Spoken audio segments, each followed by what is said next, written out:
nama etnik di konstruksi Jerman dan Belanda.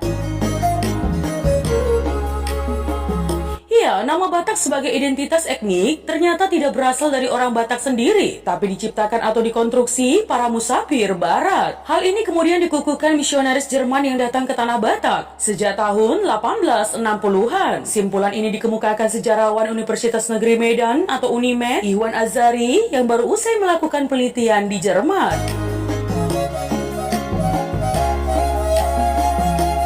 Di Jerman, sejarawan bergelar dokter ini memeriksa arsip-arsip yang ada di Wuppertal, Jerman dalam sumber-sumber lisan dan tertulis, terutama dalam pustaha atau tulisan tangan asli Batak. Tidak ditemukan kata Batak untuk menyebut diri sebagai orang atau etnik Batak. Jadi dengan demikian teman, nama Batak tidak asli berasal dari dalam kebudayaan Batak, tetapi diciptakan dan diberikan dari luar.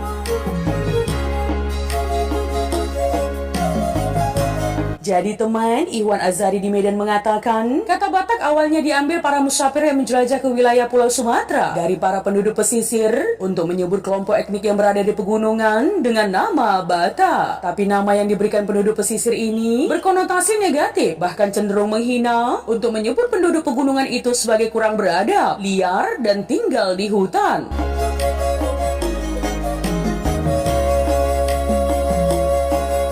Lebih lanjut teman, dalam penelitian yang dimulai sejak September lalu, selain memeriksa arsip-arsip di Jerman, Iwan juga melengkapi datanya dengan mendatangi KITLV di Belanda. Dia juga mewawancarai sejumlah pakar ahli Batak di Belanda dan Jerman, seperti Johan Angeler dan Lothar Schreiner.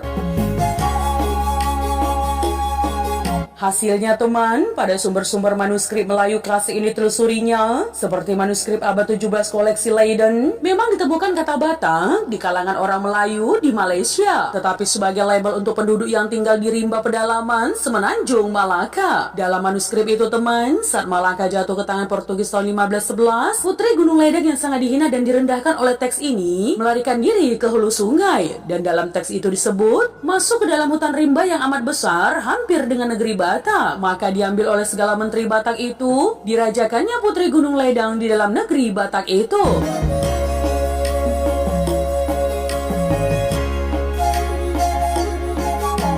Nah teman, tidak hanya di Malaysia, di Filipina juga penduduk pesisir menyebut penduduk pedalaman dengan stereotip atau label negatif sebagai Batak. Untuk itu teman, menurut Iwan, cukup punya alasan dan tidak mengherankan kalau peneliti Batak terkenal asal Belanda bernama Van der Toep pernah risau dan mengingatkan para misionaris Jerman agar tidak menggunakan nama Batak untuk nama etnik. Ya, karena image negatif yang terkandung pada kata itu.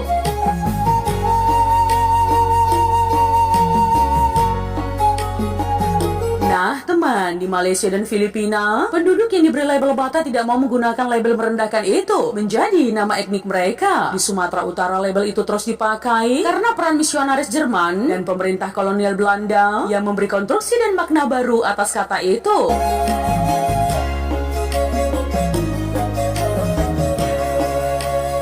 Ya, para misionaris itu sendiri awalnya ragu-ragu menggunakan kata Batak sebagai nama etnik karena kata Batak tidak dikenal oleh orang Batak itu sendiri ketika para misionaris datang dan melakukan penelitian awal. Ya, para misionaris awalnya menggunakan kata Batak sebagai satu kesatuan dengan Lander. Jadi Batalander yang berarti tanah Batak merupakan suatu nama yang lebih menunjuk ke kawasan geografis dan bukan kawasan budaya atau suku.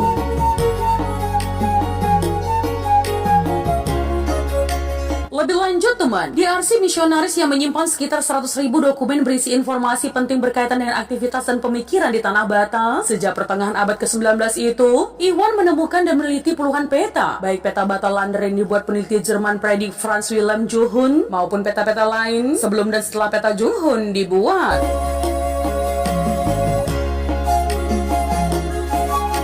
Ya, peta-peta itu memperlihatkan adanya kebingungan para musafir Barat dan misionaris Jerman untuk meletakkan dan mengkonstruksi secara pas sebuah kata Batak dari luar untuk diberikan kepada nama satu kelompok etnis yang heterogen yang sesungguhnya tidak mengenal kata ini dalam warisan sejarahnya. Nah teman, dalam peta-peta kuno itu, kata Batalander hanya digunakan sebagai judul peta, tapi di dalamnya hanya nampak lebih besar dari judulnya. Nama-nama seperti Toba, Silindung, Raja, Pakpa, Karo, dan tidak ada nama Batak sama sekali.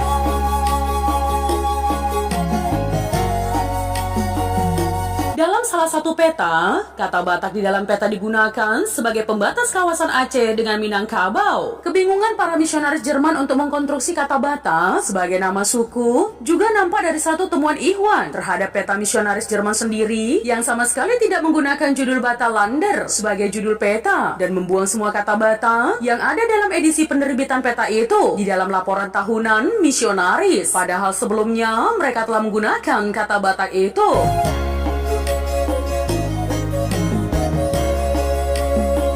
Ya, kata Batak yang semula nama ejekan negatif penduduk pesisir kepada penduduk pedalaman, kemudian menjadi nama kawasan geografis penduduk dataran tinggi Sumatera Utara yang heterogen dan memiliki nama-namanya sendiri pada abad ke-20, bergeser menjadi nama etnik dan sebagai nama identitas yang terus mengalami perubahan.